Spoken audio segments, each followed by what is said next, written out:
ओम गुरुवे गौरचंद्राय राधिकाय तदालये कृष्णाय कृष्ण भक्ताय तद्भक्ताय नमो नमः। হরে কৃষ্ণ। সবাইকে স্বাগত জানাচ্ছি আজকের অধিবেশনে। আমরা আলোচনা করছি নাম রামায়ণ থেকে শ্রী লক্ষ্মণাচার্য প্রণীত 108টা শ্লোকের মাধ্যমে পুরো রামায়ণের 24,000 শ্লোক সমন্বিত রামায়ণের ব্যাখ্যা হচ্ছে নাম রামায়ণ। আমরা দুইটা কাণ্ড অলরেডি শেষ করেছি, আদি কাণ্ড এবং অযোধ্যা কাণ্ড। আজকে থেকে আমরা অরণ্য কাণ্ড শুরু করছি। আমি স্ক্রিন শেয়ার করছি, আপনারা স্ক্রিনে দেখতে পাবেন। 4টা শ্লোক আমরা আলোচনা করব আজকে। অরণ্যকাণ্ডে 4টা শ্লোক 35, 36, 37 এবং 38। তো আপনাদের সুবিধার্থে আমি একটু বড় করে দিচ্ছি। দণ্ডক বন জন পাবন রাম দুষ্ট বিরাদ বিনাশন রাম সরবঙ্গ সুতীক্ষ্ণার্চিত রাম অগস্ত অনুগ্রহ বর্ধিত রাম রাম রাম জয় রাজা রাম রাম রাম জয় সীতারাম রাম রাম জয় রাজা রাম রাম রাম জয় সীতারাম। তো আজকের অরণ্যকাণ্ডের প্রথম শ্লোকে যেটা বলা হচ্ছে যে দণ্ডক বন জন পাবন রাম। দণ্ডক বন, দণ্ডক বন মানে দণ্ডকারণ্য, এটা একটা বনের নাম। ভগবান রামচন্দ্র যখন বনবাসে গিয়েছিলেন, তিনি অনেক জায়গায় গিয়েছিলেন, তবে মূলত 3টা স্থানে তিনি বেশি দিন ছিলেন। এক হচ্ছে চিত্রকূট পর্বতে, যেটা আমরা গত ক্লাসে আলোচনা করেছি। চিত্রকূট পর্বতে তিনি ছিলেন। চিত্রকূট পর্বতের পরে যখন ভরত তিনি ভগবান রামের পাদুকা নিয়ে ফিরে গেলেন, তখন ভগবান রাম চিন্তা করলেন যে যেহেতু এই চিত্রকূটে সবাই জেনে গেছে যে আমি চিত্রকূটে আছি এবং সব অযোধ্যাবাসীরা জেনে গেছে আমি চিত্রকূটে আছি, আমি যদি চিত্রকূটে এখানে থেকে যাই, তাহলে অযোধ্যাবাসীরা কিছুদিন পর পর আমাকে দেখতে আসবে, তারা আমাকে ডিস্টার্ব করবে। সুতরাং আমি চিত্রকূটে আর থাকবো না, আমি এখান থেকে আরো গহীন অরণ্যে চলে যাব। সেজন্য ভগবান রামচন্দ্র চিত্রকূট ত্যাগ করে দণ্ডক বনে, দণ্ডকারণ্যে তিনি গিয়েছিলেন। তো প্রথমত চিত্রকূটে ছিলেন, তারপর দণ্ডকারণ্যে গেলেন। ওখান থেকে তিনি আবার পরবর্তীতে পঞ্চবটিতে গিয়েছিলেন। পঞ্চবটি মূলত এই 3টা জায়গায় ভগবান বেশি দিন ছিলেন। এবং পঞ্চবটি থেকে এক পর্যায়ে রাবণ সীতাকে হরণ করেছিল। এরপর সীতা তো লঙ্কায় চলে গেছেন, রাবণ তাকে লঙ্কায় নিয়ে গেছেন। আর রামচন্দ্র সীতার সন্ধানে কিষ্কিন্ধাতে গিয়েছেন, বানর সেনা সংগ্রহ করেছেন, এগুলো আমরা জানি। তো মূলত 3টা স্থানে ভগবান রামচন্দ্র বেশি দিন ছিলেন, চিত্রকূট, দণ্ডকারণ্য এবং পঞ্চবটি। তো প্রথম শ্লোকে অরণ্যকাণ্ডের সেখানে বলা আছে দণ্ডক বন জন পাবন রাম। দণ্ডক বন মানে দণ্ডকারণ্য, জন মানে দণ্ডকারণ্যে যারা অধিবাসী, এবং পাবন, পাবন মানে পবিত্র করা। ভগবান রামচন্দ্র তিনি দণ্ডক বনে গিয়ে যত দণ্ডকারণ্যের অধিবাসী ছিলেন তাদের সবাইকে তিনি পবিত্র করেছিলেন, তাদেরকে শুদ্ধ করেছিলেন। তো ভগবানের আরেকটা নাম হচ্ছে তীর্থপাত। ভগবানের আরেকটা নাম হচ্ছে তীর্থপাত। তীর্থপাত মানে কি? তীর্থ মানে তীর্থ, আর পাত মানে চরণ। অর্থাৎ ভগবানের যে চরণ, সেখানে সমস্ত তীর্থ অবস্থান করে। ভগবানের চরণে সমস্ত তীর্থ অবস্থান করে। সে কারণে ভগবানের চরণ যে সমস্ত স্থানে পড়ে, যে সমস্ত জায়গায় ভগবানের চরণ পড়ে, সেই জায়গাটা একটা তীর্থস্থান হয়ে যায়, সেটা পবিত্র হয়ে যায়, সেটা সমস্ত কলুষতা দূর হয়ে যায়, সেটা একটা তীর্থস্থান হয়ে যায়। সেজন্য ভগবান রামচন্দ্র যে সমস্ত স্থানের মধ্য দিয়ে হেঁটে গিয়েছিলেন, ভ্রমণ করেছিলেন, প্রত্যেকটা স্থান এক একটা তীর্থস্থানে পরিণত হয়েছে। এখন আমরা সেই সমস্ত স্থানগুলো দর্শন করতে যাই, তীর্থস্থান হিসেবে আমরা সেই সমস্ত স্থানগুলো এখন দর্শন করতে যাই, ভ্রমণ করতে যাই, তীর্থ ভ্রমণে যাই। ভগবান রাম, সীতা এবং লক্ষ্মণ তারা যখন দণ্ডকারণ্যের বন দিয়ে যাচ্ছিলেন, তখন সেখানে যারা অধিবাসীরা ছিলেন, কেউ কেউ তারা বনের মধ্যে কাঠ কাটতে এসেছিলেন, কেউ কেউ বিভিন্ন ফলমূল সংগ্রহ করতে এসেছিলেন। তো তারা যখন দেখলেন যে এত সুন্দর আহ কিছু ব্যক্তি, রাম, সীতা এবং লক্ষ্মণ, অপূর্ব তাদের রূপ, আর তাদেরকে দেখে তারা এরকম সুন্দর ব্যক্তি কোনোদিন দেখেনি। তারা কাঠ কাটা ফেলে, তাদের কাজকর্ম ফেলে তারা দৌড়ে গিয়েছেন তাদের গ্রামে। গ্রামে গিয়ে সমস্ত মানুষদেরকে ডেকে নিয়ে এসেছেন, ডেকে এনে বলছেন যে তোমরা আসো, আমরা আজকে অদ্ভুত কিছু ব্যক্তিকে দেখেছি, অপূর্ব তাদের রূপ, তোমরা সবাই তাদেরকে দর্শন করো। তারা কিছু ফল মূল, খাদ্যশস্য এবং বিভিন্ন রকম উপহার সামগ্রী নিয়ে তারা এসেছিলেন সীতারামকে দর্শন করার জন্য। এবং তারা অবাক হয়ে গেছেন যে এত সুন্দর কিছু মানুষ তারা কেন বনে আসলো। তারা প্রশ্ন করছেন যে আপনারা কেন বনে এসেছেন? আপনাদের পিতামাতা কি নিষ্ঠুর যে আপনাদেরকে এরকম একটা বনের কর্কশ জীবনে আপনাদেরকে পাঠিয়ে দিয়েছে? আপনারা কে? আপনারা কেন বনে এসেছেন? কি উদ্দেশ্য? আপনারা কোথায় যাচ্ছেন? আর আপনারা কেনই বা এত দুঃখ স্বীকার করলেন? তারা বিভিন্ন রকম প্রশ্ন করছেন তাদেরকে। তো বাল্মীকি মুনি তিনি রামায়ণে খুব সুন্দরভাবে একটা মজার কথা বলছেন যে দণ্ডকারণ্যের অধিবাসীরা সীতা মাতাকে প্রশ্ন করেছিলেন, এই যে এই যে মহিলা, এই যে এই যে ভদ্র মহিলা, আপনার সাথে এই যে দুইজন পুরুষ, সুদর্শন পুরুষ আছে, তারা দুইজনেই দেখতে খুব সুন্দর, এই দুইজনের মধ্যে কে আপনার স্বামী? তারা বুঝতে পারছিলেন না সীতা দেবীর স্বামী কে, কি রাম নাকি লক্ষ্মণ, তারা বুঝতে পারছেন না। এবং সে কারণে তারা প্রশ্ন করছেন যে এই দুইজন হ্যান্ডসাম পুরুষের মধ্যে কে আপনার স্বামী, দয়া করে বলুন, যাতে আপনার আপনি বিবাহিত নাকি অবিবাহিত, কে আপনার স্বামী, সেটা যেন আমরা বুঝতে পারি, এবং যে আপনার স্বামী নিয়ে তার সাথে যেন কথা বলে আপনাদের সম্পর্কে আরো বিস্তারিত জানতে পারি। তো এভাবে দণ্ডকারণ্যের অধিবাসীরা খুব মোহিত হয়ে গিয়েছিলেন সীতারামকে দর্শন করে।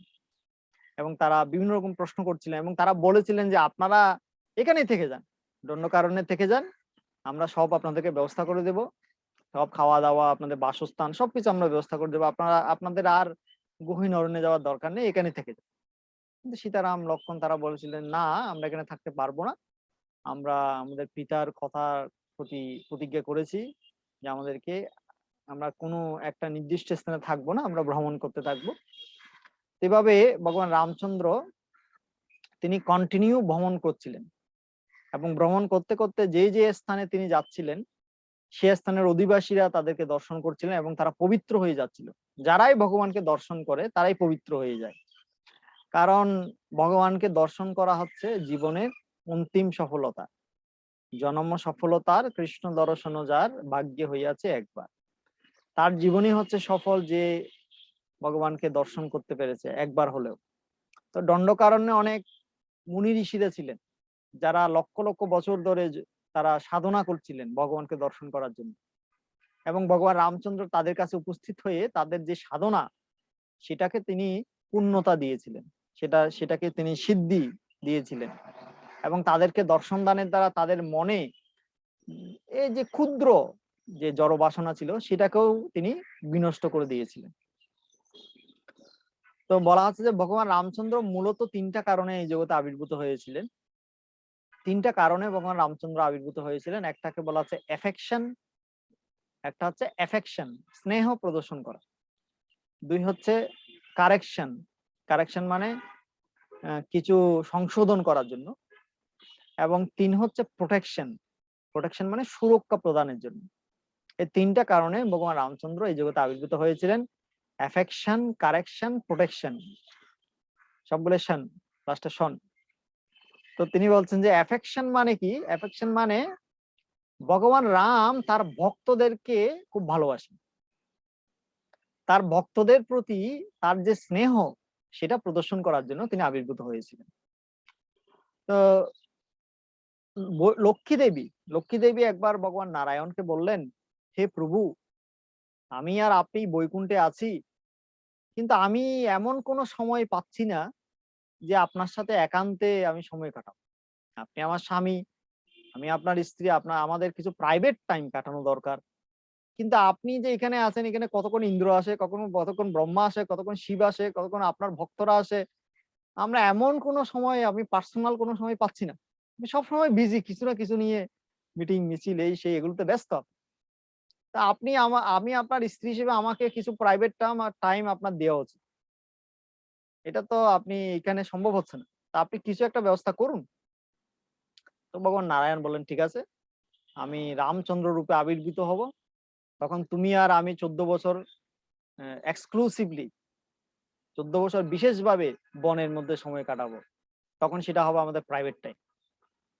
তো সে কারণে তার ভক্ত লক্ষ্মী দেবীকে স্নেহ প্রদর্শনের জন্য এবং তার অন্যান্য যারা ভক্ত আছে, গুহ, সুগ্রীব, বিভীষণ, শবরী, হনুমান, তাদেরকে স্নেহ প্রদর্শনের জন্য ভগবান রামচন্দ্র আবির্ভূত হয়েছিলেন। এটা হচ্ছে তার আবির্ভাবের একটা কারণ। আরেকটা কারণ হচ্ছে কারেকশন। কারেকশন মানে যে রঙ্গনাথ বিগ্রহ ছিল ইক্ষ্বাকু বংশে, অযোধ্যা নগরীতে ভগবান রঙ্গনাথের বিগ্রহ ছিল। রঙ্গনাথ হচ্ছে স্বয়ং ভগবান নারায়ণেরই একটা রূপ, যেটা এখনো শ্রীরঙ্গমে পূজিত হচ্ছেন, রঙ্গনাথ বিগ্রহ। তো ভগবান রঙ্গনাথ তিনি দেখলেন যে দশরথ মহারাজ অনেক জাঁকজমক সহকারে তার পূজা করছেন, কিন্তু বিগ্রহ পূজার যে স্ট্যান্ডার্ড থাকা দরকার, বিগ্রহ পূজার যে আদর্শ মান থাকা দরকার, সেই মান তিনি অযোধ্যাতে পাচ্ছেন না। লোকেরা তাকে অনেক নীতি নিয়ম মেনে পূজা করছে, কিন্তু ভালোবেসে যে ভগবানকে সেবা করা, ভগবানের প্রতি যে শুদ্ধ ভক্তি, সেটা তিনি যেন পাচ্ছেন না। সেজন্য রঙ্গনাথ বিগ্রহ তিনি সিদ্ধান্ত নিলেন যে এরা জানে না কিভাবে বিগ্রহকে সেবা করতে হয়। সেজন্য আমি নিজেই, রঙ্গনাথ বিগ্রহ সিদ্ধান্ত নিলেন, আমি নিজেই এই দশরথ মহারাজের পুত্র রূপে আবির্ভূত হব এদেরকে শিখানোর জন্য কিভাবে বিগ্রহকে অর্চন করতে হয়। সেজন্য রঙ্গনাথ বিগ্রহ দশরথ নন্দন, দশরথ মহারাজের পুত্র রামচন্দ্র রূপে আবির্ভূত হলেন এবং তিনি আবির্ভূত হয়ে তিনি স্ট্যান্ডার্ড শিখালেন বিগ্রহ অর্চনার কি আদর্শ মান হওয়া উচিত। আগের যে ভুল ভ্রান্তি গুলো ছিল সেগুলোকে তিনি কারেকশন করলেন, সংশোধন করলেন এবং সংশোধন করে বিগ্রহ অর্চনার আদর্শ মান তিনি শিক্ষা দিলেন। বিশেষ করে তিনি যখন শবরীর কাছে গিয়েছিলেন এবং শবরী যেভাবে ভগবান রামচন্দ্রের সেবা করেছিলেন, সেটার মাধ্যমে আমরা শিখতে পারি যে বিগ্রহ অর্চনার আদর্শ মান কেমন হওয়া উচিত। এই ভিডিওগুলো দেওয়ার আগে আপনারা যারা আমাদের চ্যানেলে নিয়মিত ভিডিও দেখেন, সেখানে আমরা একটা সিরিজ দিয়েছিলাম রামায়ণে নববিধা ভক্তি। সেখানে আমরা একটা পর্ব ছিল অর্চন এবং পাদ সেবন। তো সেই পর্বে আমরা বিস্তারিত বলেছি আপনাদেরকে, আপনারা যারা দেখেননি আপনারা সেটা দেখে নিতে পারেন। রামায়ণে নববিধা ভক্তি, অর্চন এবং পাদ সেবন। তো সেখানে আমরা ডিটেইল বলেছি কিভাবে সবরই হচ্ছে বিগ্রহ অর্চনার আদর্শ মান শিক্ষা দিয়েছেন।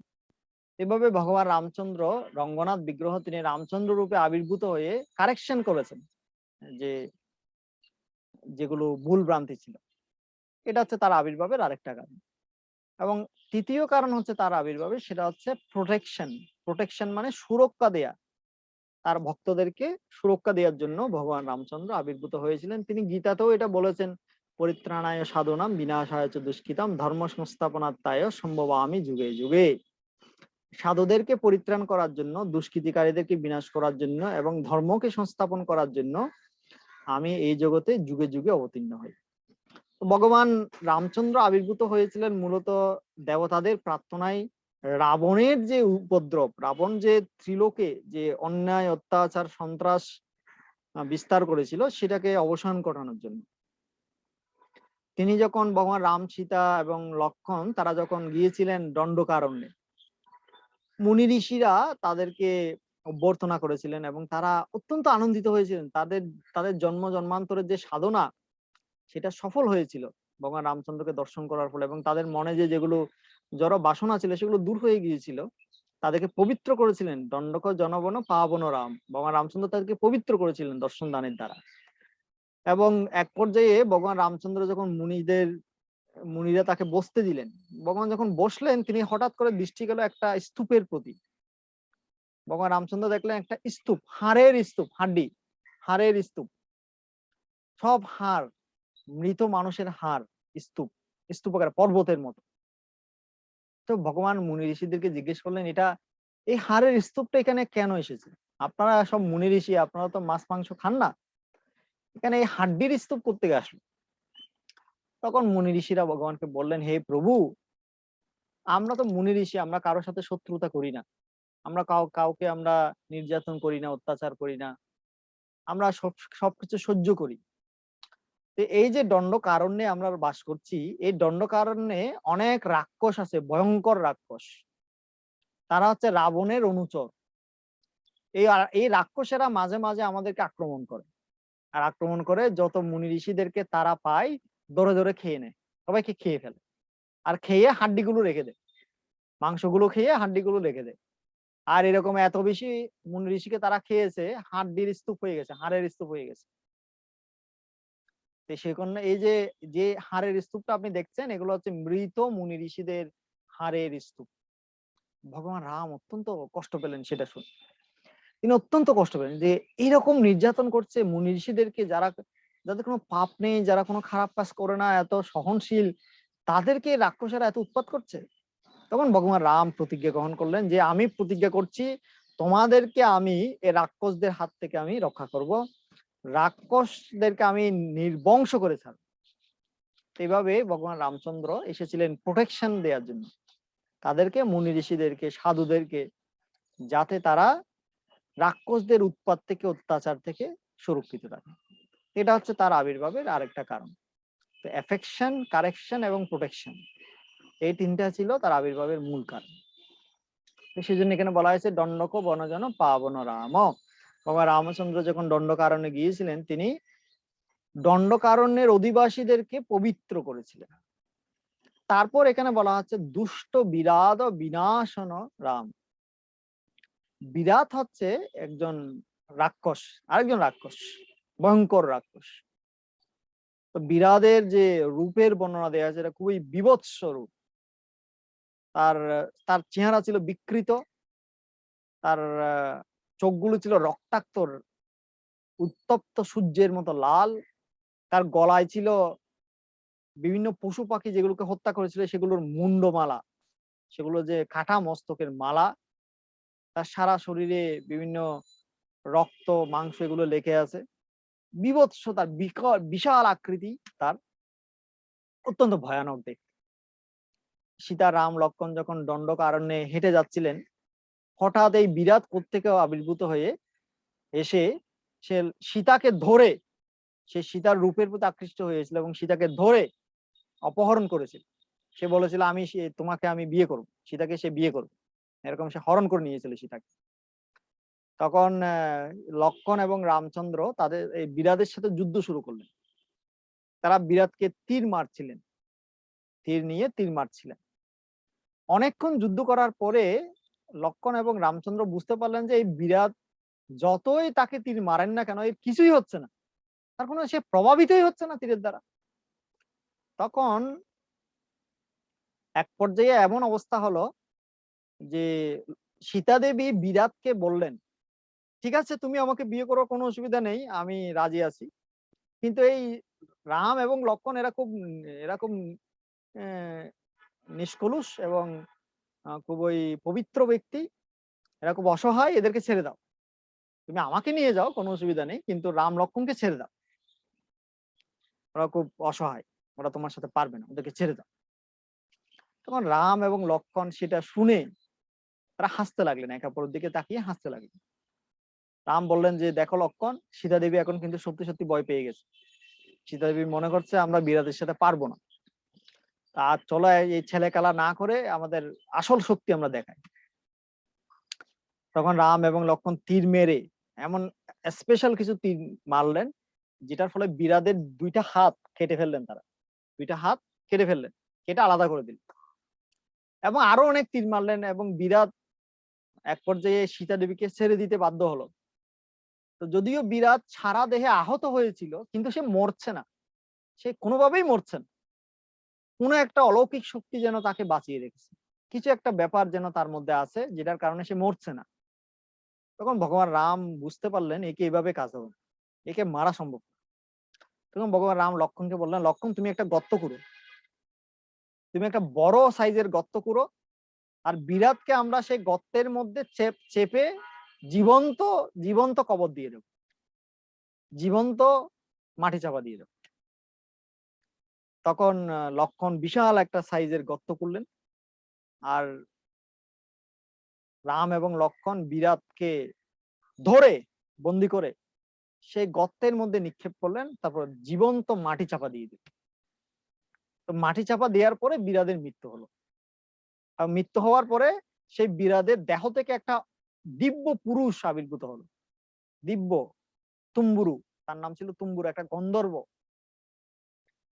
তুম্বরু নামক একটা গন্ধর্ব বিরাটের দেহ থেকে আবির্ভূত হলো দিব্য রূপে, এবং আবির্ভূত হয়ে রাম এবং লক্ষণকে প্রণাম জানালো, বললো যে আপনাদের জন্যই আমি এতদিন অপেক্ষা করছিলাম এখানে। আমার নাম হচ্ছে তুম্বরু, আমি হচ্ছে একজন গন্ধর্ব। আমাকে কুবের অভিশাপ দিয়েছিল, কুবেরের পুত্রবধূর প্রতি আমি আকৃষ্ট হয়েছিলাম, তাকে নষ্ট করতে চেয়েছিলাম, সেজন্য কুবের আমাকে অভিশাপ দিয়েছিল যে আমি রাক্ষস হয়ে যাব। এবং কুবের আমাকে বলেছিলেন, যেদিন রাম এবং লক্ষণ এসে তোমাকে জীবন্ত সমাধিস্থ করবে, তখন তুমি আসল তোমার রূপ ফিরে পাবে। তা আজকে আমার সেই অভিশাপ খণ্ডন হয়েছে, আপনারা আমাকে দাহ করে আমাকে উদ্ধার করেছেন, আপনাদের প্রতি আমি কৃতজ্ঞ। আপনারা আমাকে অনুমতি দিন, আমি যেন স্বর্গে ফিরে যেতে পারি। তোমার রাম লক্ষণ তাকে অনুমতি দিলেন, এবং তুম্বরু সে স্বর্গলোকে ফিরে গেল। এভাবে দুষ্ট বিরাট বিনাশন রাম, ভগবান রামচন্দ্র দুষ্ট বিরাটকে উদ্ধার করেছিলেন, বিনাশ করেছিলেন এবং তাকে উদ্ধার করেছিলেন রাক্ষস দেহ থেকে। তারপর এখানে বলা হয়েছে সরবঙ্গ সুতীক্ষ্ণ অর্চিত রাম। তো সরবঙ্গ হচ্ছে একজন ঋষির নাম, এবং সুতীক্ষ্ণ তিনি হচ্ছেন একজন ঋষি। সরবঙ্গ ঋষি এবং সুতীক্ষ্ণ ঋষি, দুইজন ঋষি। এখানে বলা হচ্ছে সরবঙ্গ ঋষি ভগবান রামচন্দ্রকে অর্চনা করেছিলেন, এবং সুতীক্ষ্ণ ঋষিও ভগবান রামচন্দ্রকে অর্চনা করেছিলেন। তারা দুজনেই দণ্ডকারণ্যে ছিলেন, দণ্ডকারণ্যে তাদের আশ্রম ছিল, এবং সীতা রাম লক্ষণ প্রথমে সরবঙ্গ ঋষির আশ্রমে গিয়েছিলেন। তো যখন তারা সরবঙ্গ ঋষির আশ্রমে গিয়েছিলেন, তখন তারা একটা অলৌকিক দৃশ্য দেখলেন। সরবঙ্গ ঋষির আশ্রমে গিয়ে সীতারাম এবং লক্ষণ দেখলেন সরবঙ্গ ঋষির আশ্রমের যেখানে ছিল, সেটার আশ্রমের উপরে আকাশে অনেকগুলো রথ, দিব্য রথ, সেগুলো বাতাসে ভাসছে। রথগুলো বাতাসে ভেসে আছে, মাটিতে লাগছে না। এবং কিছু দিব্য পুরুষ, দিব্য দেবতা, তারা সেই রথ থেকে আবির্ভূত হয়ে সরবঙ্গ ঋষির সাথে কথা বলছে। এরকম অদ্ভুত রূপ, এরকম অদ্ভুত দৃশ্য তারা কখনো দেখেননি। তখন রাম লক্ষণ এবং সীতাকে বললেন, লক্ষণ এবং সীতা, তোমরা এখানে দাঁড়িয়ে অপেক্ষা করো, আমি সরবঙ্গ ঋষির সাথে একটু দেখা করি, তার সাথে কথা বলি, তারপর তোমাদেরকে আমি ডেকে নেব। তো লক্ষণ এবং সীতা দাঁড়িয়ে আছেন, এবং রামচন্দ্র ভগবান তিনি গিয়েছেন সরবঙ্গ ঋষির আশ্রমে। এবং ইন্দ্র আদি দেবতারা, যে সমস্ত দেবতারা এসেছিলেন ইন্দ্র সহ সরবঙ্গ ঋষির সাথে কথা বলার জন্য, তারা যখন দেখলেন যে রামচন্দ্র আসছেন, তারা তৎক্ষণাৎ সেখান থেকে রথ নিয়ে চলে গেলেন, স্বর্গলোকে ফিরে গেলেন। তো রামচন্দ্র তখন সরবঙ্গ ঋষির সাথে দেখা করলেন, এবং সরবঙ্গ ঋষিকে প্রণাম করলেন। সরবঙ্গ ঋষি রামচন্দ্রকে অভিবাদন করলেন, প্রণাম করলেন। তো রামচন্দ্র সরবঙ্গ ঋষিকে জিজ্ঞেস করলেন, এই যে অলৌকিক পুরুষেরা এসেছিল, এরা কারা? এরা কারা, কেনই বা এসেছিল, আর কেনই বা তারা আপনার সাথে কি কথাই বা বলছিল? তখন সরবঙ্গ ঋষি বললেন, এই যে যাদেরকে আপনি দেখলেন, যাদের রথকে আপনি দেখলেন, যে দিব্য পুরুষদেরকে দেখলেন, তারা হচ্ছে স্বর্গের দেবতা, ইন্দ্র সহ, স্বর্গের রাজা ইন্দ্র সহ দেবতারা এসেছিলেন আমার সাথে কথা বলতে। কেন এসেছিলেন? কারণ হচ্ছে, সরবঙ্গ ঋষি বললেন, আমি আমার জীবনে এত এত তপস্যা করেছি, এত এত সাধনা করেছি আমি, যে দেবতারা বারবার আমার কাছে আসে আর আমাকে বলে, আপনি এত তপস্যা করেছেন, আপনার আর এই এই মনুষ্য লোকে থাকা উচিত নয়, আপনি মনুষ্য লোকে বাদ দিন, এখানে এখানে আমাদের সাথে চলুন, আমাদের সাথে ব্রহ্মলোকে চলুন, স্বর্গে চলুন, আপনাকে আমরা উচ্চতর লোকে নিয়ে যাব। তা আমার তপস্যার কারণে দেবতারা বারবার আমার কাছে আসে রিকোয়েস্ট করেন, তারা আমাকে ঊর্ধ্ব লোকগুলোতে নিয়ে যেতে চান। কিন্তু আমি সিদ্ধান্ত নিয়েছি যে যতদিন আপনি আসবেন না, হে রামচন্দ্র, হে প্রভু, আপনি যতদিন আমার সাথে দেখা করছেন না, আপনি যতদিন আমার আশ্রমে আসছেন না, ততদিন আমি উদ্দুলোকে যাব না। আমি উদ্দুলোকে যেতে চাই না, আপনাকে দর্শন না করে আমি উদ্দুলোকে যেতে চাই না। আমি আপনাকে দর্শন করার জন্যই এতদিন এই আশ্রমে অবস্থান করছি। আজকে আমার সেই দীর্ঘদিনের অপেক্ষার অবসান হয়েছে। আপনি এসেছেন আমার আশ্রমে। দয়া করে আমার আশ্রমে অবস্থান করুন। আমার নিবেদিত প্রসাদ গ্রহণ করুন এবং আমি চাই যে আপনার উপস্থিতিতে আপনাকে দর্শন করতে, করতে আমি দেহত্যাগ করব এবং আমি ব্রহ্মলোকে যেতে চাই না। আমি আপনাকে দর্শন করে, করে দেহত্যাগ করে ভগবত ধামে, আপনার ধামে ফিরে যেতে চাই। ভগবান রাম বললেন, ঠিক আছে, আমি খুব সন্তুষ্ট তোমার উপর। তোমার সীতা এবং লক্ষ্মণকে তিনি ডাকলেন, তারা আসলেন। সরবঙ্গ ঋষি তাদেরকে বসার আসন দিলেন, তাদেরকে প্রসাদ দিলেন, তারা ভোজন করলেন। তারপর সরবঙ্গ ঋষি বললেন, হে প্রভু, এবার আমি বিদায় নিব আপনাদের থেকে। আমি দীর্ঘকাল ধরে এখানে অবস্থান করছি আপনাদেরকে দর্শন করার জন্য। আজকে আমার বাসনা পূর্ণ হয়েছে, এখন আমি দেহত্যাগ করব। তবে দেহত্যাগ করার পূর্বে আমি আপনাকে একটা কথা বলে যেতে চাই। সেটা হচ্ছে, আমি দেহত্যাগ করার পরে আপনারা সুতীক্ষ্ণ ঋষির সাথে দেখা করবেন। এখান থেকে কিছুটা দূরে একটা জায়গার নাম তিনি বললেন, সেই জায়গায় সুতীক্ষ্ণ নামে আরেকজন ঋষি আছে, তিনিও আপনার জন্য অপেক্ষা করছে দীর্ঘদিন ধরে। তা আপনি তার সাথে অবশ্যই দেখা করবেন। তো এটা বলে সরবঙ্গ ঋষি তিনি একটা অগ্নিকুণ্ড প্রজ্বলন করলেন এবং অগ্নিকুণ্ড প্রজ্বলন করে সরবঙ্গ ঋষি সেই অগ্নিকুণ্ডের মধ্যে প্রবেশ করলেন এবং রামকে দর্শন করতে করতে তিনি সেই অগ্নিতে জ্বলে নিজের দেহ ত্যাগ করলেন এবং দিব্য রূপে তিনি ভগবদ্ধামে ফিরে গেলেন। এভাবে ভগবান রামচন্দ্র সরবঙ্গ ঋষির দ্বারা অর্চিত হয়েছিলেন এবং সরবঙ্গ ঋষি ভগবান রামকে দর্শন করে তিনি ভগবদ্ধামে ফিরে গিয়েছিলেন। তারপর ভগবান রামচন্দ্র সীতা এবং লক্ষ্মণকে নিয়ে সরবঙ্গ ঋষির নির্দেশ মতো বা কথা মতো তিনি সুতীক্ষ্ণ ঋষির সাথে দেখা করতে গেলেন। তো সুতীক্ষ্ণ ঋষি তিনিও একজন মহান ঋষি ছিলেন এবং অনেক ব্রহ্মতত্ত্ববিদ ছিলেন। অনেক দিন ধরে, দীর্ঘকাল ধরে তিনি অপেক্ষা করছিলেন রামের জন্য, ভগবান রামের অপেক্ষায়। এবং ভগবান রামচন্দ্র যখন সুতীক্ষ্ণ ঋষির আশ্রমে গেলেন, তিনি অত্যন্ত আনন্দিত হলেন এবং তাদেরকে অভ্যর্থনা জানালেন। সীতারামও তাকে প্রণাম করলেন। এবং সুতীক্ষ্ণ ঋষি ছিলেন অগস্ত্য মুনির শিষ্য। অগস্ত্য মুনির শিষ্য ছিলেন সুতীক্ষ্ণ ঋষি। তো সুতীক্ষ্ণ ঋষি যখন ভগবান রামচন্দ্র সুতীক্ষ্ণ ঋষির সাথে দেখা করলেন, সুতীক্ষ্ণ ঋষি তাদেরকে অর্চনা করলেন। সীতারাম লক্ষ্মণ তাদেরকে অর্চনা করলেন, তাদেরকে প্রসাদ দিলেন এবং তাদেরকে বললেন যে, হে প্রভু, আজকে আমার দীর্ঘদিনের সাধনা, দীর্ঘদিনের তপস্যা সফল হয়েছে যে আপনাকে দর্শন করতে পেরেছি। এখন আমি চাই যে আপনারা এখান থেকে আমার গুরুদেব অগস্ত্য মুনির আশ্রমে গমন করুন। অগস্ত্য মুনি দীর্ঘদিন ধরে আপনাদের জন্য অপেক্ষা করছেন। তিনি আমার গুরু। তিনি এখান থেকে কিছুটা দূরেই তার আশ্রম, আপনারা তার সাথে দেখা করুন। এভাবে ভগবান রামচন্দ্র তিনি এক জায়গায় যেতেন, মুনি ঋষিদের থেকে পরামর্শ নিতেন যে পরবর্তী আমি কোথায় যাব, এবং মুনি ঋষিরা যেখানে তাকে যেতে বলতেন সেখানে তিনি যেতেন। আগের ক্লাসে আমরা বলছিলাম কিভাবে বাল্মীকি মুনিকে তিনি জিজ্ঞেস করেছিলেন যে কোথায় আমি বাস করব। যারা ক্লাস করেছিলেন মনে আছে আপনি নিশ্চয়ই আপনাদের। ভগবান যখন বাল্মীকি মুনিকে জিজ্ঞেস করলেন কোথায় বাস করবো, বাল্মীকি মুনি অনেক রূপগুলো 14-15টা স্থান বললেন, এখানে বাস করেন, এখানে বাস করেন। সেগুলো আমরা গত ক্লাসে ডিটেল আলোচনা করেছি, সেজন্য আমি আর আজকে বলছি না। এভাবে ভগবান, তিনি যদিও ভগবান এবং সম্পূর্ণ স্বাধীন, কিন্তু কখনো তিনি তার সেই যে স্বতন্ত্রতা সেটা তিনি প্রদর্শন করে না। তিনি তার ভক্তের অধীন হয়ে যান। ভক্ত তাকে যেভাবে পরিচালিত করে সেভাবে তিনি চলেন। এটা হচ্ছে ভগবানের দিব্য বৈশিষ্ট্য। রামচন্দ্র রূপে তিনি মুনি ঋষিদের থেকে জিজ্ঞেস করতেন যে কোথায় আমি পরবর্তীতে কোথায় যাব, এখান থেকে কোথায় যাব, এবং মুনি ঋষিরা যেখানে তাকে যেতে বলতেন তিনি সেখানে তিনি যেতেন। তো সুতীক্ষ্ণ ঋষি তাদেরকে নিয়ে গেলেন অগস্ত্য মুনির আশ্রম। অগস্ত্য মুনি ছিলেন বেদের মন্ত্রদ্রষ্টা একজন ঋষি।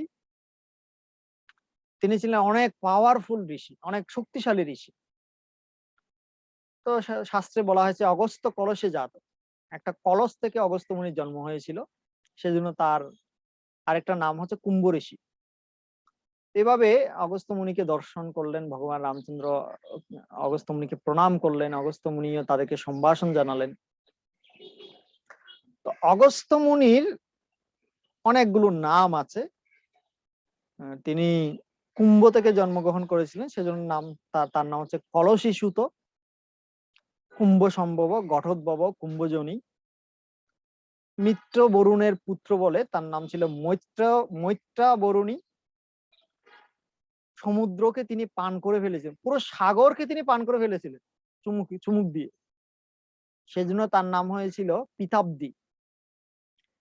বাতাপি নামক একজন রাক্ষসকে তিনি খেয়ে হজম করে ফেলেছিলেন, সেজন্য তার নাম হয়েছিল বাতাপি দিট। উর্বশীর সন্তান বলে তার নাম ছিল উর্বশীয়। তিনি অত্যন্ত মহা তেজস্বী, সেজন্য তার নাম ছিল আত্মীয়। বিন্দ পর্বত কে শাসন করেছিলেন বলে তার নাম ছিল বিন্দকূট। আর তিনি একটু ক্ষুদ্র আকৃতি, একটু বেটে আকৃতি ছিলেন, সেজন্য তার নাম ছিল মান। এভাবে অগস্ত্য মুনির অনেক রকম নাম ছিল। তো অগস্ত্য মুনি একবার তিনি সংবাদ পেলেন যে বাতাপি এবং ইল্লোল নামে দুইটা রাক্ষস আছে। বাতাপি এবং ইল্লোল, তারা হচ্ছে দুইটা ভাই, দুইটা রাক্ষস। এই বাতাপি এবং ইল্লোল কি করতো, মুনি ঋষিদেরকে এবং ব্রাহ্মণদেরকে খেয়ে ফেলতো। এই বাতাপি কি করতো, বাতাপি এবং ইল্লোল তারা যখন দেখতো যে কোনো মুনি ঋষি যাচ্ছে পথ দিয়ে, তো ইল্লোল সে বাতাপিকে বলতো, বাতাপি তুমি একটা ছাগলের রূপ ধারণ করো। তো বাতাপি ছাগলের রূপ ধারণ করতো, আর ইল্লোল কি করতো, সেই ছাগলকে কেটে মাংসগুলো রান্না করতো। আর রান্না করে মুনি ঋষিদেরকে বলতো, এই মুনিবর একটু আমাদের আশ্রমে আসুন, আপনাদেরকে একটু খাওয়াবো। মুনি ঋষিরা তো সহজ সরল মানুষ, তারা তারা যেত। আর ইল্লোল কি করতো, তাদেরকে ওই বাতাপির মাংস, রান্না করা মাংস খাইয়ে দিত। আর খাওয়ার পরে যখন মাংসগুলো পেটে ঢুকে যেত, তখন ইল্লোল বাড়ি থেকে ডাকতো, বাতাপি বেরিয়ে আয়, বাতাপি বেরিয়ে আয়। আর বাতাপি তখন ওই মুনি ঋষিদের পেটকে বিদীর্ণ করে হত্যা করে মুনি ঋষিদেরকে বেরিয়ে যেত, পেট থেকে বেরিয়ে আসতো। আর মুনি ঋষিরা মরে যেত, মরে যাওয়ার পরে দুইজনে মিলে ভাগ করে খেত। এটা ছিল তাদের টেকনিক। তো অগস্ত্য মুনি যখন জানতে পারলেন যে এই বাতাপি এবং ইল্লোলের কারণে সব মুনি ঋষিরা কষ্ট পাচ্ছে, তখন অগস্ত্য মুনি সিদ্ধান্ত নিলেন, না, এদের একটা উপায় করতে হবে, এদের একটা বিহিত করতে হবে। তো অগস্ত্য মুনি সেই জায়গায় গেলেন যেখানে ইল্লোল এবং বাতাপি ছিল। আর অগস্ত্য মুনিকে দেখে ইল্লোল এবং বাতাপি একই টেকনিক প্রয়োগ করলো। তারা অগস্ত্য মুনিকে বাতাপির মাংস, রান্না করা মাংস খাইয়ে দিলেন। খাওয়ার পরে ইল্লোল ডাকছে, বাতাপি বেরিয়ে আয়, বাতাপি বেরিয়ে আয়। কিন্তু কেউ আর বেরোচ্ছে না, পেট থেকে কেউ আর বেরোচ্ছে না। ইল্লোল বলছে, কি ব্যাপার বাতাপি, তুই কোথায় গেলি, বেরিয়ে আয়। অগস্ত্য মুনি বলছে, বাতাপি আর বেরোবে না, বাতাপিকে আমি হজম করে ফেলেছি, বাতাপিকে আমি হজম করে ফেলেছি, সে আর বেরোবে না। অগস্ত্য মুনি তো এত পাওয়ারফুল ছিল। একবার কি হয়েছিল, কালকেয় নামক কিছু অসুরেরা বৃত্তাসুর বধের পর দেবতাদের ভয়ে সমুদ্রের মধ্যে পলায়ন করে সমুদ্রের ভিতরে লুকিয়েছিল। যখন রাতের বেলা হতো, তখন এই কালকেয় অসুরেরা সমুদ্র থেকে বের হয়ে দেবতাদেরকে তারা নির্যাতন করত, সাধুদেরকে নির্যাতন করত। তো অগস্ত্য মুনির কাছে দেবতারা আসলেন, দেবতারা অগস্ত্য মুনির শরণাগত হলেন এবং তাকে বললেন, হে মুনিবর, আপনি তো অনেক শক্তিশালী, এই অসুরেরা সাগরের মধ্যে লুকিয়ে আছে, এখন এদেরকে আমরা সাগরের মধ্যে ভিতরে ঢুকে মারতে পারছি না, এত বড় জলরাশির মধ্যে কিভাবে আমরা ঢুকবো? তা আপনি তো অনেক তেজস্বী, আপনি এই সাগরকে খেয়ে ফেলেন, সাগরকে আপনি পান করে ফেলেন, তাহলে পুরো সাগরটা মরুভূমি হয়ে যাবে, তখন আমরা এই অসুরদেরকে মেরে ফেলবো যুদ্ধ করে। আর অগস্ত্য মুনি এত পাওয়ারফুল ছিলেন, তিনি চুমুক দিয়ে পুরো সাগরকে খেয়ে ফেলেছিলেন। তাহলে এবার বুঝুন কিরকম শক্তিশালী ব্যক্তি। পুরো সাগরকে যিনি চুমুক দিয়ে খেয়ে ফেলতে পারে, পান করে ফেলতে পারে, তিনি কিরকম পাওয়ারফুল ব্যক্তি। এটা ছিল অগস্ত্য মুনি। তো বাংলা ভাষায় একটা বাগধারা আছে যেটার নাম হচ্ছে অগস্ত্য যাত্রা। আপনারা হয়তো পড়েছেন, যারা বাংলা বই পড়েছেন, বাগধারা পড়েছে, সেখানে দেখবেন একটা বাগধারা আছে অগস্ত্য যাত্রা। অগস্ত্য যাত্রার মানে হচ্ছে শেষ যাত্রা, অন্তিম যাত্রা, যে যাত্রায় গেলে আর কেউ ফিরে আসে না, তাকে বলা হয় অগস্ত্য যাত্রা। এই অগস্ত্য যাত্রা কেন নাম হয়েছিল, এটার কিছু কারণ আছে। তো অগস্ত্য মুনি ছিলেন বিন্ধ্য পর্বতের গুরু। বিন্ধ্য পর্বত ছিল অগস্ত্য মুনির শিষ্য। তো একবার বিন্ধ্য পর্বত সূর্যকে বললেন, হে সূর্য, হে সূর্যদেব, তুমি সুমেরু পর্বতকে কেন্দ্র করে ঘুরো, তুমি সুমেরু পর্বতকে কেন্দ্র করে পরিক্রমা করো। আমিও হচ্ছে সুমেরু পর্বতের মতো, আমি একটা পর্বত, আমি অনেক উঁচু পর্বত। তুমি যেরকম সুমেরু পর্বতকে কেন্দ্র করে ঘুরো, এখন থেকে তুমি আমাকে কেন্দ্র করেও ঘুরতে হবে। আমি বিন্ধ্য পর্বত, আমাকে কেন্দ্র করে তোমাকে ঘুরতে হবে। সূর্য বলে, এটা কিভাবে সম্ভব? আমি সুমেরু পর্বতকে কেন্দ্র করে ঘুরছি, এটা তো আমার কারণে ঘুরছি না, এটা আমার ইচ্ছে মতো ঘুরছি না। ভগবান আমাকে দায়িত্ব দিয়েছে, ভগবান আমাকে সেবা দিয়েছে এই জগৎকে আলো দেওয়ার জন্য, সুমেরু পর্বতকে কেন্দ্র করে ঘুরার জন্য পথটা ভগবান আমাকে নির্দিষ্ট করে দিয়েছে। সেই জন্য আমি ভগবানের আদেশ মতো এই সুমেরু পর্বতের চারপাশে ঘুরছি। কিন্তু ভগবান তো আমাকে বলেনি যে বিন্ধ্য পর্বতের চারপাশে ঘোরার জন্য, সেটা তো ভগবান আমাকে বলেনি। তো কেন আমি আপনার নির্দেশ পালন করব? তখন বিন্ধ্য পর্বত বলল, না, আমি এত কথা শুনতে চাই না। সে বিশাল আকার ধারণ করলো, আর এত উঁচু হয়ে গেল, এত বড় হয়ে গেল সাইজে, সূর্য আর ঘুরতে পারছে না, সূর্য বিন্ধ্য পর্বতের জন্য নড়াচড়া করতে পারছে না। তখন দেবতারা অগস্ত্য মুনির কাছে গেলেন। অগস্ত্য মুনিকে গিয়ে বললেন, গুরুদেব, হে মুনিবর, আপনার শিষ্য বিন্ধ্য পর্বত এই উৎপাত তৈরি করেছে, আপনি এখন কিছু একটা করুন, না হলে তো সূর্য অন্ধকার, সূর্যের কারণে সারা পৃথিবী অন্ধকার হয়ে যাবে, সূর্য যদি এক জায়গায় থাকে। তখন অগস্ত্য মুনি বিন্ধ্য পর্বতের কাছে গেলেন, সামনে গেলেন, আর গুরুদেবকে আস্তে থেকে বিন্ধ্য পর্বত মাথা নিচু করে প্রণাম করলেন। আর অগস্ত্য মুনিকে যখন বিন্ধ্য পর্বত প্রণাম করলেন, অগস্ত্য মুনি যখন বিন্ধ্য পর্বত নিচু হয়ে গেছে, সূর্য তখন পার হয়ে গেলেন, বিন্ধ্য পর্বতকে অতিক্রম করে চলে গেলেন। আর অগস্ত্য মুনি বিন্ধ্য পর্বত বললেন, শিষ্য, আমি খুব খুশি হয়েছি যে তুমি আমাকে প্রণাম করেছো। তো তুমি এভাবে প্রণাম করতে থাকো, মাথা নুইয়ে থাকো। আমি একটু একটা বিশেষ কাজে যাচ্ছি একটা জায়গায়, আমি ফিরে না আসা পর্যন্ত এভাবেই মাথা নত করে থাকো। আমি যখন ফিরে আসব তখন মাথাটা আবার তুলবে, কেমন? এভাবে থাকো, মাথা নত করে থাকো। আর সেই বলে সেই যে অগস্ত্য মুনি গেলেন যাত্রায়, অগস্ত্য মুনি সেই যে যাত্রা করলেন, আর ফিরে আসেননি। এখনো পর্যন্ত আর ফিরে আসেননি। আর বিন্ধ্য পর্বত ওভাবে নুইয়েই আছে, কারণ গুরুদেব এখনো ফিরে আসেনি। সেই যাত্রাকে বলা হয় অগস্ত্য যাত্রা। অগস্ত্য যাত্রা মানে যে যাত্রায় গেলে কেউ আর ফিরে আসে না। তো যে সময় অগস্ত্য মুনি যাত্রা করেছিলেন, সেই সময় আহ ছিল আহ, বলা হচ্ছে যে 1 তারিখ, মানে মাসের, বাংলা মাসের 1 তারিখ, ভাদ্র মাসের 1 তারিখ ছিল। তো ভাদ্র মাসের 1 তারিখ ছিল, সে কারণে বলা হয় যে ভাদ্র মাসের 1 তারিখ কখনো যাত্রা করতে নেই। শুধু ভাদ্র মাসের নয়, যে কোনো মাসের, এগুলো আমরা বাংলা হিসেবে বলতে, বাংলা মাসের বৈশাখ, জ্যৈষ্ঠ, আষাঢ়, শ্রাবণ, বা যে যে মাসগুলো আছে, 12টা মাস, এই 12 মাসের 1 তারিখ, যে তারিখ, মানে এই 12টা মাসের প্রথম তারিখ কখনো যাত্রা করতে নেই। যদি কেউ প্রথম তারিখে যাত্রা করে, সেটাকে বলা হয় অগস্ত্য যাত্রা। মানে সেই যাত্রায় গেলে ফিরে আসার সম্ভাবনা খুবই কম। সেজন্য মাসের প্রথম তারিখ কখনো যাত্রা করতেন, সেটাকে বলা হয় অগস্ত্য যাত্রা। এভাবে আমরা অগস্ত্য মুনির অনেক কাহিনী আমরা বল, আর অনেক কাহিনী আছে মহাভারতে এবং রামায়ণে অগস্ত্য মুনি সম্পর্কে, সেগুলো আমরা বলছি না। তো সুতীক্ষ্ণ ঋষি সীতারাম এবং লক্ষ্মণকে নিয়ে গেলেন অগস্ত্য মুনির আশ্রম। আর অগস্ত্য মুনিকে ভগবান রাম সীতা তারা প্রণাম করলেন, অগস্ত্য মুনি তাদেরকে প্রণাম করলেন, তাদেরকে বসার আসন দিলেন। রাম সীতা এবং লক্ষ্মণ তার আশ্রমে কয়েকদিন ছিলেন এবং অগস্ত্য মুনি ভগবান রাম এবং রামকে বিশেষ কিছু জিনিস উপহার দিলেন।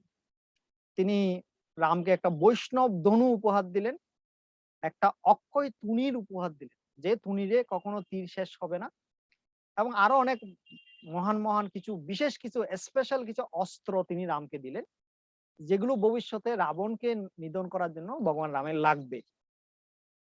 এবং সেই সাথে অগস্ত্য মুনি আদিত্য হৃদয়ম স্তোত্র নামক একটা বিশেষ মন্ত্র রামকে দিলেন। এই আদিত্য হৃদয়ম স্তোত্র দক্ষিণ ভারতে খুবই বিখ্যাত।